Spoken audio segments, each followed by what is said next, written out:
11वां श्लोक ले रहे हैं।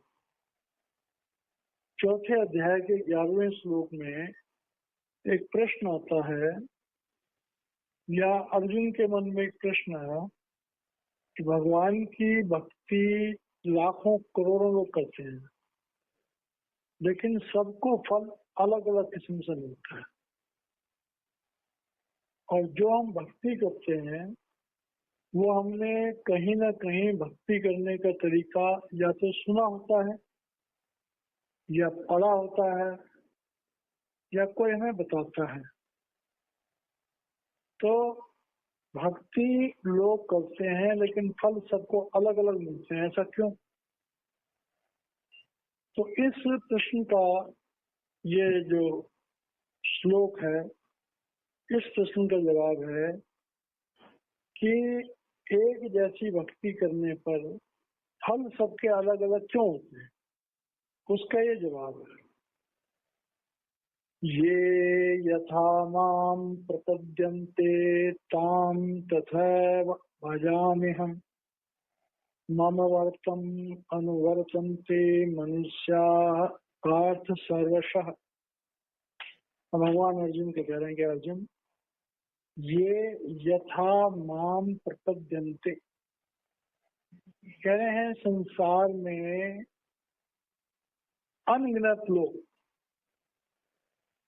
यहाँ पर माम जब भगवान कहते हैं तो माम उस शरीर को नहीं कह रहे हैं जो कृष्ण रूप में है, वो उस अखंड परमात्मा को, वो उस अदृश्य अलग और अगोचर परमात्मा को संबोधित करके कहते हैं। कह रहे हैं संसार में जितने भी लोग हैं, जिस मर्जी धर्म में हो, जिस मर्जी भगवान को पूछते हो, जिस मर्जी रूप में पूछते हो, तो वो उस एक भगवान की ही पूजा है। भगवान दो नहीं है, लेकिन पूजा करने वालों के भाव अलग अलग होते हैं। भगवान के एक रूप को भजने वाले लोग भी, उनके अंतर में भक्ति करने के अलग अलग कारण होते हैं। अब भक्ति आगे इसी गीता में बताई हुई है, 3 तरह की: सतोगुणी भक्ति, रजोगुणी भक्ति या तमोगुणी भक्ति। अब हम संसार में देखते हैं, शुरुआत करते हैं रईसों से, करोड़ों रुपया खर्च कर देते हैं रईस भागवत कराने में, राम कथा कराने में, भंडारे करने में, लेकिन उनकी जो भावना होती है उसमें जो निर्मल भक्ति है, हो सकता है उसका अभाव, उसमें अहंकार कुछ ज्यादा हो, अपने मान सम्मान, अपनी प्रतिष्ठा का भाव ज्यादा हो। तो बहुत सारा पैसा खर्च करके भी कोई जरूरी बात नहीं कि उसे कोई रूहानी या प्रभु की कृपा या दात ज्यादा मिले, कोई जरूरी नहीं है। तो एक बहुत विशाल भंडारे से लेकर के फिर थोड़ा छोटा, फिर थोड़ा छोटा, फिर थोड़ा छोटा, फिर थोड़ा छोटा, और यहाँ तक कि एक इंसान एक फूल की माला लेकर के, अगर फूल की माला नहीं है तो चंद फूल लेकर के,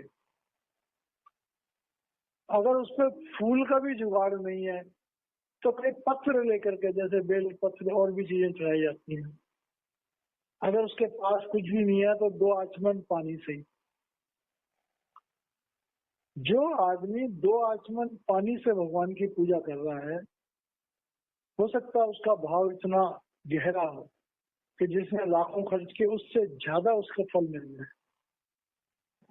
तो यहाँ पर भगवान कह रहे हैं कि अर्जुन, भगवान की पूजा साधनों के माध्यम से नहीं होती। भगवान की पूजा के लिए कोई साधन नहीं चाहिए, कोई माध्यम नहीं चाहिए, कोई ज्ञान नहीं चाहिए, कोई दिखावा नहीं चाहिए। और इसी बात को दूसरे तरह से कहा जाता है कि भाव का भूखा हूं मैं और बहाव ही बस सार है। अभाव से बचता है जो कोई, उसका बेड़ा पार। भगवान तो बड़ी दूर की बात है, भगवान तो बड़ी महान हस्ती है। इंसानों में देख लो, हम एक दूसरे इंसान को जो श्रद्धा देते हैं, जो प्यार देते हैं, उसमें ही कितनी मिलावट होती है, उसमें ही कितना फर्क होता है। तो हमें जीवन में भगवान की भक्ति से लेकर के और सांसारिक व्यवहार तक भगवान जो है हमें चिता रहे हैं कि ये यथा माम प्रपद्यन्ते, तुम जिसके लिए जैसी भावना रखोगे आंतरिक तौर से, ऊपरी तौर से तुम जो मर्जी दिखाते रहो, उससे कोई फर्क नहीं पड़ता। ताम तथैव भजामि हम, जाकी रही भावना जैसी, प्रभु मूरत देखी तिन तैसी। हमें फल मिलेगा हमारी आंतरिक भावना की अवस्था का, बाहरी अवस्था तो दिखावा मात्र है। और ये हम कहाँ से सीखते हैं? तो दूसरे लाइन में भगवान कह रहे हैं मम वर्तम अनुवर्तन्ते। अब जब भगवान यहाँ मम कर रहे हैं तो मम के मतलब मेरा होता है, मेरा का मतलब कृष्ण का, कृष्ण का मतलब अनादि परमात्मा का। लेकिन ना हमने कृष्ण को देखा, ना अनादि परमात्मा को देखा, तो भगवान के इस मम का हम कहाँ से समझेंगे? तो जो लोग श्रेष्ठ भक्त हैं, जो लोग हमारे प्रेरणा सूत्र हैं, जैसे कोई सदगुरु हैं या कोई बुजुर्ग हैं, बड़े अच्छे धर्म कर्म वाले बुजुर्ग हैं जिनको हम फॉलो करते हैं, वो हमारे जीवन के आदर्श होते हैं। तो भगवान कह रहे हैं कि भक्ति के मार्ग पर हर इंसान का कोई ना कोई आदर्श होता है, जिससे भी उसे ज्ञान मिल रहा है। वो गुरु रूप में हो सकता है, मूर्ति रूप में हो सकता है, भावना रूप में हो सकता है। अब एक आदमी मंदिर में जाता है, वो उसी को भगवान समझता है, तो भगवान उसी मंदिर की पूजा से भी खुश हो जाता है। जब भागवत में श्लोक आता है कि भाग्योदयन बहुजनम समर्जितेन सत्संगम तिलप्ति पुरुष। एक मंदिर में जाने वाला सच्ची निष्ठा से, वो भी सच्चे सत्संग से, मतलब एक समर्थ सदगुरु से जुड़ जाएगा अपने आप, भगवान उसे ऑटोमेटिकली जोड़ देंगे उससे। तो भगवान कह रहे हैं कि हमारे जीवन में कोई ना कोई गाइड होना चाहिए, कोई ना कोई प्रेरणा सूत्र होना चाहिए, कोई ना कोई श्रेष्ठ पुरुष होना चाहिए, जिसके जीवन से हम कुछ सीख सकें, जिसकी वाणी से हम कुछ सीख सकें, जिसके व्यवहार से हम कुछ सीख सकें, जिसकी रहनी से हम कुछ सीख सकें। क्यों कि मम वर्तम अनुवर्तन्ते मनुष्याः पार्थ सर्वशः। भगवान कह रहे हैं पार्थ, हर इंसान का एक प्रेरणा सूत्र होता है। कहीं ना कहीं हर इंसान जो है वो श्रद्धा रखता है, तो अपनी श्रद्धा जहां से उसने श्रद्धा ली वो सच्ची होनी चाहिए, वो किसी श्रेष्ठ पुरुष की होनी चाहिए। तो कह रहे हैं कि मेरे रास्ते पे चलने वाले जो श्रेष्ठ पुरुष होते हैं वो मनुष्यों को प्रेरणा देते हैं। अब देखो इस श्लोक का घुमा फिरा क्या मतलब है? हमारे जीवन में एक सच्चा मार्गदर्शक होना चाहिए, सच्चा सदगुरु होना चाहिए, हमें उनसे ज्ञान लेना चाहिए, उनके जीवन को देखना चाहिए, उनके उठने बैठने को देखना चाहिए, उनके व्यवहार को देखना चाहिए, उनके साथ जुड़े रहना चाहिए, चाहे उनके सत्संग सुनो, चाहे उनके दर्शन करो, और फिर हमें अपने व्यवहार में उन आदर्शों को शामिल करना चाहिए। अगर हम उन आदर्शों को शामिल करते हैं तो हम भगवान से सच्ची दौलत प्राप्त कर सकते हैं। भगवान से सच्ची दौलत क्या है? हमारे जीवन में नम्रता आएगी, हमारे जीवन में उदारता आएगी, हमारे जीवन में व्यक्ति आएगी, समभाव आएगी, हमारे जीवन में दया आएगी, हमारे जीवन में पवित्रता आएगी, हमारे जीवन में मिल बांट के खाने की भावना आएगी।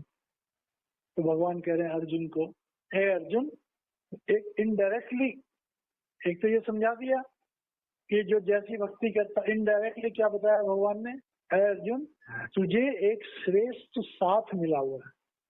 क्योंकि अर्जुन भगवान कृष्ण को श्रद्धा तो करता था, लेकिन भगवान नहीं समझता था, श्रेष्ठ पुरुष समझता था।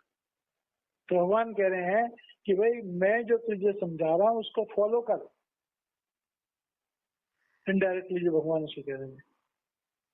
अब क्या कहते हैं भगवान, अब यहाँ पर एक बात आती है दूसरे श्लोक में, क्या है कि दुनिया में एक बहुत बड़ी प्रॉब्लम है। भगवान गणेश जी को लोग पूज लेंगे, ब्रह्मा जी, विष्णु जी, शिव जी, माँ दुर्गा को पूज लेंगे, उन्हें भगवान समझ लेंगे, जबकि उनकी मूर्तियां सिर्फ उपलब्ध हैं, उनसे हमारा कोई कांटेक्ट नहीं है। लेकिन एक जिंदा महापुरुष को नहीं पूजेंगे। एक जिंदा महापुरुष को इम्तिहान लेंगे, उसके बार बार उसका इम्तिहान लेंगे। अब जो इम्तिहान लेने वाले हैं वो अनपढ़, तो एक अनपढ़ आदमी किसी पीएचडी का, डीलिट का क्या इम्तिहान लेगा। तो हम अपने गुरुओं के, अपने श्रेष्ठ पुरुषों के इम्तिहान ही लेके रहते हैं, और उनकी तरफ हमारी भावना जाती नहीं है। और जो पत्थर हैं, जैसे मूर्तियां पत्थर हैं, अब मूर्तियां बोलती कहाँ है। भगवान शंकर के शिवलिंग पर जब आप जल चढ़ाते हो या दूध चढ़ाते हो, तो भगवान शंकर प्रकट होकर तो कुछ नहीं बोलते ना। उनकी किताबें पढ़ लो, उनके जो भक्तों से कोई भजन सुन लो, यहीं तक तो सीमित है। तो लोग क्या है कि वो जो चीजें अदृश्य हैं उन पर ज्यादा विश्वास करते हैं। भगवान अब इसको अर्जुन को क्या समझाना चाहते हैं कि अर्जुन मैं तेरे सामने साक्षात परमात्मा खड़ा हूं, तेरे अंदर मेरे प्रति अभी वो भावना नहीं बन पा रही है जो तेरे अंदर उस अदृश्य और अगोचर परमात्मा के लिए है। अच्छा, इस श्लोक में भगवान रेफरेंस दे रहे हैं दुनिया का, लेकिन अर्जुन को समझा रहे हैं। भगवान की इच्छा थी कि अर्जुन मुझे मेरे अंदर काम करती हुई उस परमात्मा की ताकत को पहचान ले, उसको अपना ले, तो युद्ध में जीत जाएगा। तो भगवान क्या कह रहे हैं, कांक्षन्तः कर्मणाम सिद्धि यजन्ते इह देवताः क्षिप्रम ही मानुषे लोके सिद्धिर्भवति कर्मजा। अब देखिए, जैसे कोई इंसान एक दरोगा के तो चमचागिरी कर रहा है, और जो पुलिस कमिश्नर है उसके पास जाता ही नहीं। दरोगा क्योंकि तुरंत कोई फैसला कर सकता है, एक दरोगा है अपने इलाके का, उससे आदमी को बड़ी जल्दी को फैसला हो सकता है, लेकिन उसका व्यक्तिगत फैसला आगे कानून में चैलेंज रहता है। लेकिन जिस इंसान को पुलिस कमिश्नर से या चीफ जस्टिस से प्रोटेक्शन मिल जाएगा, तो वो उसे कानून के गहराइयों के नजर रखते हुए उसको प्रोटेक्ट करेगा। ये चोर होते हैं, अगर दरोगा उससे जान पहचान का है तो थोड़ी देर के दरोगा से छुपा लेता है, लेकिन कल को अगर कोई बात खुल गई तो कोर्ट के सामने दरोगा भी फेल हो जाता है। दरोगा प्रोटेक्ट कर सकता है, लेकिन गुनाह से बचा नहीं सकता। गुनाह से क्लियर चिट कौन देगा, जज। तो उसी का यहाँ जिक्र कर रहे हैं कि दुनिया के लोग जो हैं उन्हें तुरंत दान महाकल्याण, उन्हें हाथों हाथ चाहिए सब कुछ। जैसे महाराज जी कहते हैं, गुरु के पास जाते हैं, हमारा ये काम फटाफट कर दो आप। अब फटाफट कर दो तो कोई सदगुरु ये तो कहता नहीं कि मैं कोई परमात्मा हूँ, मेरे पास आओ मैं तुम्हें जीवन मरण से मुक्त कर दूंगा, मैं तुम्हें बीमारियों से मुक्त कर दूंगा, मैं तुम्हें धन दौलत से माला माल कर दूंगा, मैं तुम्हारी लॉटरी निकाल दूंगा। ऐसे तो कोई बोलता नहीं, कोई भगवान, कोई महापुरुष तो बोलते नहीं है। तो लोगों की कम अक्ली की बात कर रहे हैं भगवान जो बता रहे हैं अर्जुन को कि अर्जुन दुनिया में हर इंसान सिद्धि चाहता है, फल चाहता है बड़ी जल्दी, और बड़ी जल्दी फल चाहने के लिए जैसे चोर जो है दरोगा का सहारा लेता है तो थोड़ा प्रोटेक्ट कर सकता है, उससे थोड़ी सी मदद दे सकता है, लेकिन बचा नहीं सकता। कि ऐसे दुनिया में लोग जो हैं वो देवताओं की शरण में बड़ी जल्दी जाना चाहते हैं, भले वो अदृश्य हैं, लेकिन उनसे छोटे मोटे फल बड़ी जल्दी मिल जाते हैं। ये दुनिया में देख लो, फलाना प्रॉब्लम है तो सोमवार का व्रत रख लो, फलानी प्रॉब्लम है तो शुक्रवार का व्रत रख लो, फलानी प्रॉब्लम है तो शिवालय में जाकर के जल चढ़ा दो, कोई ग्रह शांत करना है तो शनि के मंदिर में जाके ये दे आओ।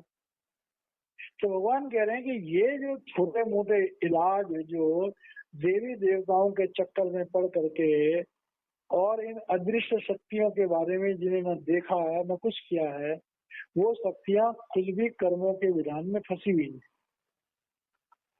अपने तुरंत दान महाकल्याण, जल्दी से कोई चीज करवाने के लिए लोग देवताओं की तरफ भागते हैं। और मजे की बात यह है कि उनके काम बन भी जाते हैं छोटे स्केल पर।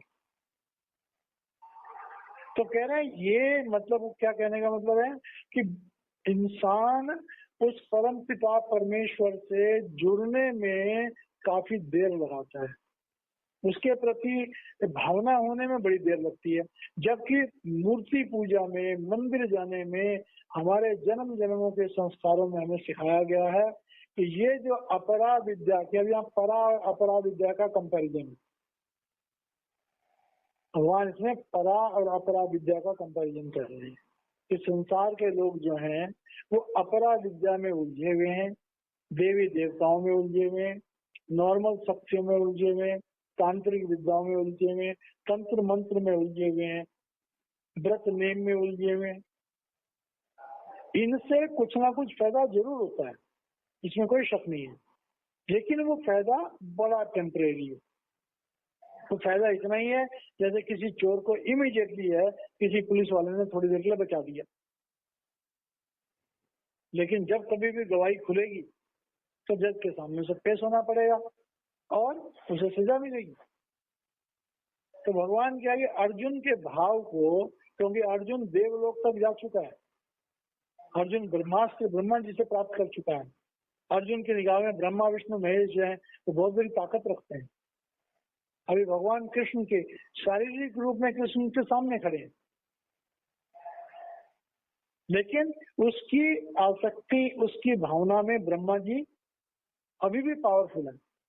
तो भगवान इस चीज को उसके सामने क्लियर करना चाहते हैं। जैसे एक सदगुरु होते हैं, अब सदगुरु के सामने जब हम जाते हैं तो हमारे जो देवी देवताओं जिन पर हम भावना रखते हैं, हमारे मन में कहीं ना कहीं उनकी श्रेष्ठता बनी रहती है।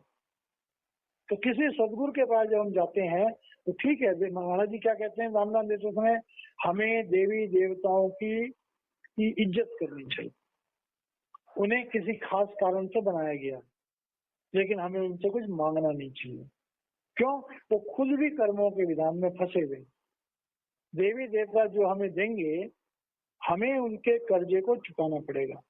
अगर नहीं चुकाएंगे तो हम उनके कर्म बंधनों में फंस जाएंगे। इसलिए देवी देवताओं से कुछ भी हमें प्राप्त होता है तो हमारे बंधन का कारण है, लेकिन परमपिता परमेश्वर से जो प्राप्त होता है, प्रब्रह्म अकाल पुरुष से जो प्राप्त होता है, वो हमें कर्म बंधनों से छुड़ाते हैं। तो इस बात का यहाँ खुलासा इस श्लोक में कर रहे हैं। देखिए दुनिया के लोग जो हैं वो शॉर्ट टेम्पर, जैसे आयुर्वेद का इलाज है उसमें बहुत लंबा टाइम लगता है, एलोपैथी का इलाज है गोली खाओ तुरंत ठीक नहीं हुआ तो बीमारी दब गई थोड़ी सी, आयुर्वेदिक जड़ से मिटा देता है। इसी तरह से प्रभु की भक्ति, किसी सच्चे सदगुरु की भक्ति हमें हमारे कर्मों के विधान को जड़ से खत्म कर देते हैं। लेकिन जो बाकी अपराविद्या की शक्तियां हैं वो थोड़ी देर के लिए हमारा पर्दा डाल देती हैं, तो फिर बीमारी दोबारा चालू हो जाती है। ये हो गया। अब भगवान बता रहे हैं कि दुनिया में जो लोग हैं, जो दुनिया ये बनी है, जो दुनिया संसार है, क्योंकि दुनिया में तरह तरह के लोग हैं, तमोगुणी भी है, रजोगुणी भी है, सतोगुणी है। युद्ध हो रहा, दुर्योधन किसी और प्रकृति का है, दुर्योधन के साथ जो लोग हैं किसी और प्रकृति के हैं। तो अर्जुन को समझा रहे हैं कि अर्जुन, दुनिया में ये तरह तरह के जो लोग हैं, तरह तरह की भावनाओं वाले लोग हैं, ये लोग क्यों बने ऐसे? अर्जुन के मन में था तो इतने बुरे क्यों लोग हैं? कुछ भले हैं कुछ बुरे हैं, बुरे क्यों हैं? लोग इतने अलग अलग मिजाजों में क्यों? तो उसका भगवान इस श्लोक में जवाब दे रहे हैं।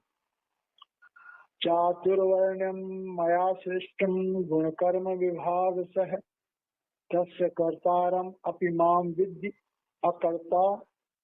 अकर्तारम अव्ययम।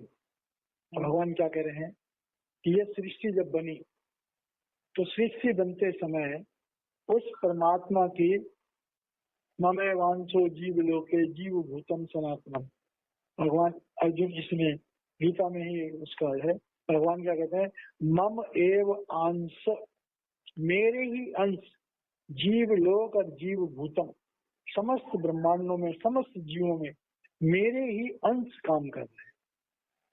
जब प्रभु के ही अंश सब में काम कर रहे हैं, एक ताकत सब में काम कर रही है, तो लोग अलग अलग क्यों हैं?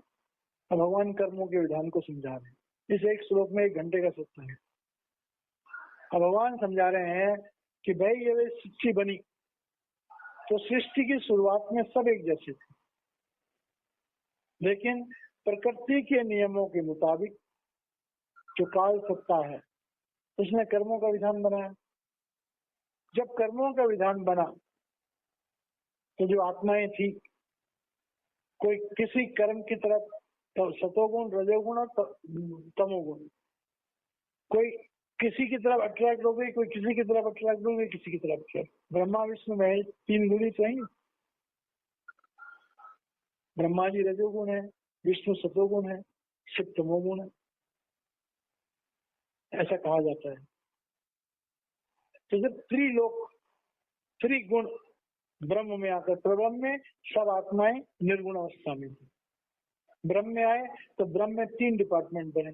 तो शुरू में जो आत्माएं थी उनकी अलॉटमेंट हो गई, लो भाई इतने ब्रह्मा जी के डिपार्टमेंट में आत्माएं भेज दी, इतनी विष्णु जी के डिपार्टमेंट में भेज दी, और इतनी शिव जी के डिपार्टमेंट, उनकी अपॉइंटमेंट हो गई।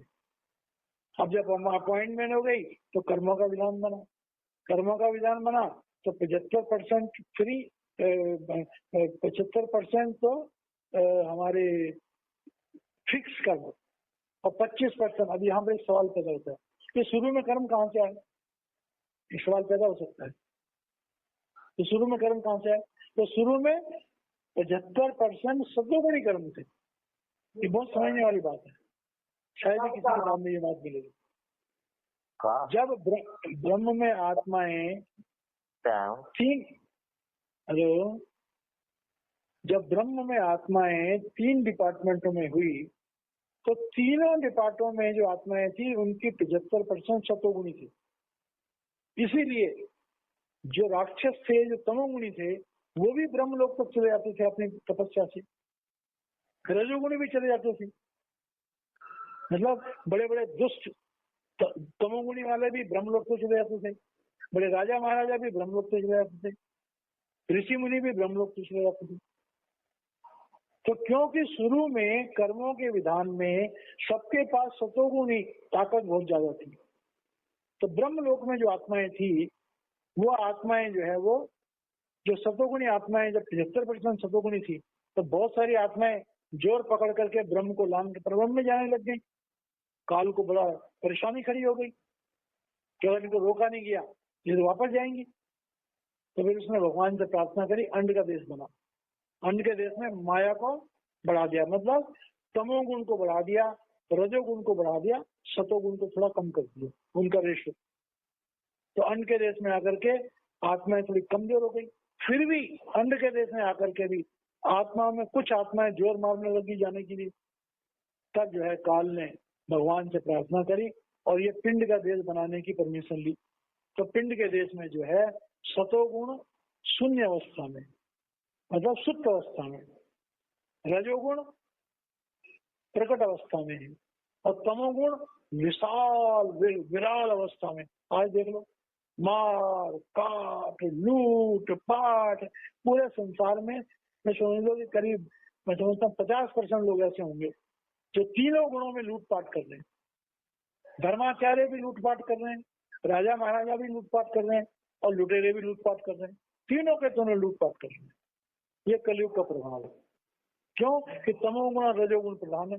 सतोगुणी कोई बिरला है तो मरा मुक्का होगा, कमजोर होगा, कोई इसको पूछने वाला नहीं होगा। जो सच्चा ज्ञानी होगा वो भूखों मर रहा होगा। ये कलयुग का प्रमाण है। तो कलयुग में अब तीनों लुटेरे हो गए, तीनों गुणों में लोग लुटेरे हो गए। ठीक है जी। इसका प्रभाव क्या हो रहा है कि भाई बेड़ा कर।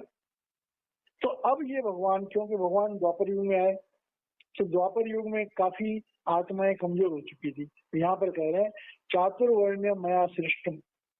और ये कहते हैं मनु जी महाराज जब थे 4 अरब साल पहले, अब भगवान जाने किताबों की बातें कितने साल कब है उसका प्रमाण मुश्किल है, लेकिन जब मनु जी महाराज जी ने, मनुस्मृति में भी आती है कि भाई जब पॉपुलेशन बहुत ज्यादा हो गई तो उस समय लोगों की प्रकृतियां तीनों अलग अलग हो गई थी। तो प्रकृति के मुताबिक जो है डिवीजन किया गया।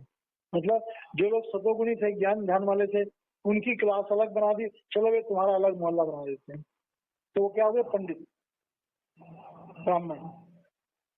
जो लोग थोड़े से ताकतवर थे, रजोगुणी प्रधान थे, जो सतोगुणी रजोगुणी दोनों प्रधान थे, वो हो गए अपने सूरवीर थे। क्योंकि सूरवीर होने के लिए कपटी सूरवीर नहीं हो सकता, लोभी सूरवीर नहीं हो सकता। तो सूरवीर थे उनको बनाया क्षत्रिय, उनके अलग क्लास बना दी। जिनके अंदर लोभ बहुत ज्यादा था, संग्रह की भावना थी, कुछ अपने आप को दिखाने की भावना थी, उनको वैश्य क्लास में डालना। और जो था eat drink and B Mary, खाओ पियो और मौज करो, जहां से मिले छीन के खाओ, जैसे मर्जी खाओ, हमें मस्ती होनी चाहिए, उनको चौथी क्लास में डालेंगे। तो कहें चातुर्वर्ण्य मया सृष्टम गुण कर्म विभाग सा है। अर्जुन कहता है, अर्जुन ये समाज में जो अलग अलग किस्म के लोग दिखाई दे रहे हैं, कुछ लोग ब्रह्मत्व में है, कुछ क्षत्रित्व में है, कुछ वैश्यत्व में है, कुछ शुद्धत्व में है। इसलिए है कि इनके जन्म जन्मों से कर्म करते करते करते करते इनकी जो अवस्थाएं हो गई। अब पहले क्या होता था कि ब्राह्मण के घर में क्षत्रिय भी पैदा हो जाता था, वैश्य भी पैदा हो जाता था, शूद्र भी पैदा हो जाता था। तो ब्राह्मण के अगर 4 पुत्र हैं, उनमें से एक ब्राह्मण है, दूसरा क्षत्रिय, तीसरा वैश्य, चौथा शूद्र है। लेकिन जब आगे चलता रहा तब क्या हो गया, वो जाति का ठप्पा लग गया कि ब्राह्मण है उसका बेटा ब्राह्मण ही है, चाहे उसके कर्म शूद्रों की तरह। क्षत्रिय का बेटा क्षत्रिय होगा, चाहे वो ब्राह्मण हो। अब आज देख लो समाज में जो ज्ञान बांटने वाले हैं, उनकी जाति का कोई आदमी पता भी नहीं कर सकता कि कौन किस जाति का, वो क्षत्रिय है या वैश्य है या शूद्र है या ब्राह्मण है, कौन जान सकता है? जिसका ज्ञान प्रबल है वो आगे पता। तो कह रहे हैं, भगवान कह रहे हैं कि भाई ये सब तस्य कर्तारम अपि माम विद्धि। कह रहे हैं कि ये सब करने के लिए प्रेरणा तो मैंने दी, लेकिन अकर्तारम अव्ययम। लेकिन भगवान कह रहे हैं कि मैं अविनाशी परमात्मा हूं, मैं करता नहीं हूं, मैं किसी काम में शामिल नहीं हूं। मतलब ये अपने आप डेवलप हुआ।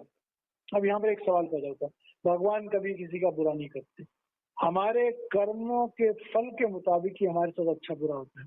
इसका आंतरिक मतलब क्या है कि भगवान कभी किसी का बुरा नहीं करते, भगवान किसी का अच्छा नहीं करते, और भगवान किसी के कर्मों में छेड़छाड़ भी नहीं करते। जिसके जैसे कर्म होते हैं उसको वैसा फल मिलता है। प्रकृति का एक नियम बन गया, वो नियम बिल्कुल अटूट है, उसमें कोई गोलमाल नहीं है, उसमें कोई हेराफेरी नहीं है, उसमें कोई दिखावा नहीं है, उसमें कोई लुकाव छिपाव नहीं है। दुनिया के कानूनों से हम बच सकते हैं, लेकिन परमात्मा के कानून से हम नहीं बच सकते। तो कह रहे हैं जो इस बात को जानता है, जो ये जानता है कि ये संसार जो बना है ये कर्मों के विधान का प्रतिफल है। जिसके साथ बुरा हो रहा जरूरी बात है इसने कुछ बुरा किया होगा किसी जन्म में, जिसके साथ अच्छा हो रहा है जरूरी बात है इसने अच्छा किया। और जो अच्छे बुरे से बचना चाहता है तो किसी सदगुरु की, किसी सच्चे महात्मा की शरण में चले जाओ, उनसे कांटेक्ट बनाए रखो, तो कदम कदम पे गाइड करेंगे, वो हमें बताएंगे कि कैसे होना चाहिए, क्या हमारे व्यवहार में नम्रता होनी चाहिए, हमारे जीवन में पवित्रता होनी चाहिए। तो जब ऐसे लोगों का साथ होगा तो हम भी अकर्ता बनेंगे। इसका आंतरिक मतलब क्या है? भगवान कह रहे हैं कि सब कुछ करता हुआ मैं अकर्ता हूँ, इसी तरह तुम भी सब कुछ करते हुए अकर्ता रहो। और ये जो कर्म, जो ये वर्ण है 4, इनको तुम अच्छा बुरा मत समझो। जिसके जैसे पीछे कर्म थे उसको उसी हिसाब से इस जन्म में जो है वो वैसा रोल मिल गया। तो ये इसकी सच्चाई है। अब भगवान जो है और एक महापुरुषों के जीवन के बारे में जैसे हम कहते हैं कि जन्म मरण दो में नहीं, जन परोपकारी आए, जिया दान में भक्ति लाए, हर से जन मिलाए। ये है, इसमें गुरु ग्रंथ साहब में भी आता है, जन्म मरण दो में नहीं। किसी का यहाँ गीता में भगवान क्या कहते हैं, नमाम कर्मणि लिम्पन्ति न मे कर्म फले स्पृहा इति माम यो अभिजानाति कर्म भी न सह बध्यति। भगवान कह रहे हैं कि भाई जो महापुरुष होते हैं वो कर्मों के विधान के अंतर्गत जन्म नहीं लेते। जो महापुरुष होते हैं वो कर्मों के विधान के अंतर्गत जो है जन्म नहीं लेते और ना ही कर्म उन्हें बांध सकते हैं। तो उनके लिए कोई कर्मों का विधान होता ही नहीं है और न उनके कर्म में कुछ आकांक्षा होती है, कोई स्पृहा होती है, कोई महत्वाकांक्षा होती है। वो जो कर्म करते हैं, प्रभु जो कर्म करते हैं वो दुनिया के विधान को ठीक करने के लिए, चलाने के लिए, सेवा के लिए, आत्माओं की जागृति के लिए काम करते हैं। तो भगवान कह रहे हैं अर्जुन को समझाने की चेष्टा करें, अर्जुन कि मेरे तो शरीर को देख रहा है, मैं तुझसे युद्ध करने के लिए बोल रहा हूँ, तो ये युद्ध करने के लिए जो बोल रहा हूँ ये कर्म नहीं है। तो युद्ध करता हुआ भी कर्म नहीं करेगा। नमाम कर्मणि लिम्पन्ति, जब मैं कर्मों के विधान में नहीं फंसा हुआ हूँ तो मैं तुझे क्यों कर्मों के विधान में फंसाऊंगा। मतलब मेरे मुताबिक तुम काम करोगे तो तुम्हारे कर्म नहीं बल्कि नेह कर्म होंगे। न मे कर्म फले स्पृहा, और जब मुझे कोई महत्वाकांक्षा नहीं है कि मैं ऐसा करके प्राप्त कर लूं तो तुझे भी नहीं है। मैं तुझे कह रहा हूँ मैं ये थोड़ा कह रहा हूँ तू राज्य प्राप्त करने के लिए, मैं तो कह रहा हूँ इन दुष्टों के साथ तुम्हें युद्ध लड़ना पड़ेगा, अपनी रक्षा करनी पड़ेगी। अगर नहीं करोगे तो दुर्योधन तुम्हें मार देगा। अगर पांडव नहीं लड़ते, युद्ध नहीं करते तो दुर्योधन किसी न किसी को मरवा देता। पहले भी उसने लाक्षाग्रह, विष पानी में विष मिला करके बहुत सारे उसने काम किए। तो अगर ये युद्ध नहीं होता तो भी दुर्योधन सबको मरवा देता। तो कह रहे हैं भाई अपने जीवन को बचाने के लिए, अपनी हैसियत को बचाने के लिए तुम्हें युद्ध करना पड़ेगा। तो ये युद्ध जो है, जैसे मैं कर्मों के विधान में लिप्त नहीं हूँ, तुम भी कर्मों के विधान में लिप्त मत रहो, तुम भी कोई महत्वाकांक्षा मत चाहो। इसी नाम ये अभी जाना थी। अब भगवान उसको इशारा कर रहे हैं कि अर्जुन तो इस बात को समझ। भगवान ने अभी नहीं कहा कि मैं भगवान हूँ, आगे जाके कहेंगे वो, जब विराट रूप दिखाएंगे तब कहेंगे अर्जुन को। जब वो अर्जुन नहीं समझता किसी भी तरीके से तब विराट रूप दिखाते। तो कह रहे हैं अर्जुन को इशारा करेंगे, अर्जुन तुम ये जानो कि मैं परमात्मा हूँ, इस शरीर में परमात्मा काम कर रहा है। अगर तुम मुझे मेरे शरीर में उस परमात्मा को विश्वास से जान लो तो तुम कर्मों में नहीं बंधोगे। इशारा कर रहे हैं उसकी तरफ। मतलब कि काम तो पहले ही हुआ है। जैसे महाराज जी के बारे में आता है कि काम तो पहले से प्रभु ने पहले से कर रखा है, तुम तो सिर्फ खड़े हो जाओ, तुम तो खड़े हो जाओ, करने के लिए तो परमात्मा अपने आप कर रहा है। तो यहाँ पर यही कह रहा है भगवान के, अर्जुन तू तो खड़ा हो जा खाली यार, मैं भगवान हूँ, मैं तेरे साथ हूँ, तू मेरे साथ है। लेकिन अर्जुन इशारे को नहीं समझ रहा है।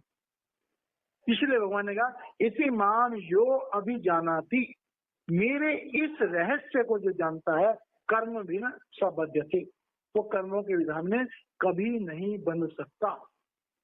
वो कर्मों के विधान से मुक्त हो जाएगा। क्यों? उसे कोई कर्म ही नहीं, वो नहीं कर्म हो जाएगा, वो करता ही नहीं। करता मुझे जान। ये सारा कर रहे हैं भगवान जो है अर्जुन की तरफ से कि अर्जुन मुझे परमात्मा, मेरे अंदर जो परमात्मा काम कर रहा है उस परमात्मा को तो पहचान, समझ उसको। तो अर्जुन जो है वो अभी उसकी खोपड़ी काम नहीं कर रही है और इस तरह से जो है वो, तो यहाँ पर जो है ये एक श्लोक और ले लेते हैं। एवं ज्ञात्वा कर्तम कर्म पूर्व अपि मुमुक्षुभिः कुरु कर्मेव तस्मात् त्वं पूर्वे पूर्वतरं कृतम्। अब उसे समझाने की कोशिश कर रहे हैं कि अर्जुन आज से पहले जो समय हुआ है उसमें जिन लोगों को मोक्ष की इच्छा हुई, मतलब जो इंसान कर्म विधान से 84 से मुक्त होना चाहते थे, उन्होंने इसी तरह से काम किया। एवं ज्ञात्वा, इस रहस्य को जानकर, कृतम कर्म, उन्होंने कर्म किए, पूर्व अपि, पहले भी, मुमुक्षु भी, जिनको मोक्ष प्राप्त करना था आज से पहले, उन लोगों ने भी इसी सिस्टम के मुताबिक कर्म किए। कुरु कर्मैव तस्मात् त्वम, अब उसे एकदम से ऑर्डर दे रहे हैं कि अर्जुन, जो मैं कह रहा हूं मेरी बात को सुन, समझ उस बात को, मेरे कहने के मुताबिक कार्य कर। पूर्वतरम कृता, कह रहे हैं कि तुम्हारे से पहले जो पूर्वज हुए हैं, जो योद्धा हुए हैं पहले के, उन्होंने भी इसी तरह से कर्म किए थे। पूर्वतरम कृतम, तुमसे पहले जो पूर्व काल में जितने योद्धा हुए थे, जितने ज्ञानी लोग हुए थे, उन्होंने भी अपने कामों को इसी थ्योरी के अंतर्गत पूर्ण किया था, कृतम पूर्ण किया था उन्होंने। और ये हमारे लिए ज्ञान है कि हमें कर्मों से भागना नहीं है, हमें हालातों से भागना नहीं है, लेकिन हमें भगवान को सर्वधर्मान परित्यज्य माम एकम शरणम व्रज, आगे आएगा वो, कि प्रभु को समर्पित करके, प्रभु को ही सब कुछ समझ करके, ऐसा ज्ञान करके और प्रभु को अर्पित करते हुए सारे कर्म हमें करने चाहिए। तो इस तरह का जो है अर्जुन के अंदर उस भावना को प्रेरित करने की कोशिश कर रहे हैं कि सबसे पहले तो वो भगवान को, कृष्ण को उस परमेश्वर के रूप में, उस परमपिता परमेश्वर के रूप में, उस अलग गोचर परमात्मा के रूप में जाने। हमारे लिए क्या संदेश है कि हम अध्यात्म को अपनी मन बुद्धि से नहीं पहचान सकते।